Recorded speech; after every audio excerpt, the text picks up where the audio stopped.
Hi friends, அஸ்ஸலாமு அலைக்கும்.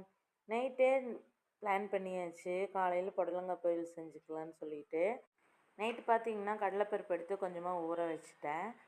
முன்னத்து நாளே நம்ம பருப்பு வகைகளெல்லாம் ஊற வச்சுட்டோன்னா வாயு தொந்தரவு இருக்காதுன்னு சொல்லி கஸ்மினா சிஸ்டர் சொல்லியிருந்தாங்க அவங்க சேனலில். அதனாலேயே நான் முன்னத்து நாளே பருப்பு எல்லாம் ஊற வச்சுட்டு தான் செய்கிறது. காலையில் பார்த்திங்கன்னா புடலங்காவை கட் பண்ணி சேர்த்தியாச்சு.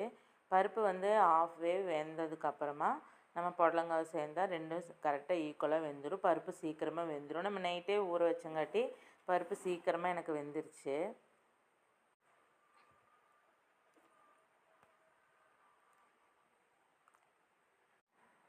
புடலங்காய் பொரியல் செஞ்சு ரசம் வச்சு சாப்பாடு வச்சிடலான்னு பார்த்தா புடலங்காய் பொரியல் மட்டும்தான் செய்ய முடிஞ்சிச்சு. தேங்காய் பிடிச்சதுமே கரண்டு போயிடுச்சு. அதனால் ரசம் வைக்க முடியல.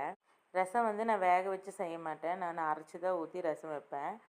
ரசம் சூட் பண்ணி வச்சுருக்கேன், நான் ஷார்ட்ஸில் போடுறேன். புடலங்காய் இப்போ வெந்துருச்சு, நம்ம தாளிச்சிட்டு வந்துடலாம். அதுக்கு சட்டி அடுப்பில் வச்சுட்டு எண்ணெய் கொஞ்சமாக ஊற்றிக்கலாம். கொஞ்சோண்டு கடலைப்பருப்பு, கடுகு, காஞ்ச மிளகாய், கருவேப்பிலை, வெங்காயம் இது போட்டு நல்லா வணக்கிட்டு அப்புறமா நல்ல ஒரு பொன்னிறம் ஆனதுக்கப்புறமா நம்ம அந்த புடலங்காய் பொரியலில் கொண்டு போய் சேர்த்திட்டு அப்புறமா தேங்காயையும் நம்ம பொடிச்சு வச்சுருந்தோம்ல அதையும் சேர்த்திட்டு நல்லா மிக்ஸ் பண்ணி விட்டுக்கலாம். புடலங்காய் பொரியல் ரெடி ஆயிடுச்சு. இந்த வீடியோ பிடிச்சிருந்தால் லைக் பண்ணிக்கோங்க. தேங்க்ஸ் ஃபார் வாட்சிங்.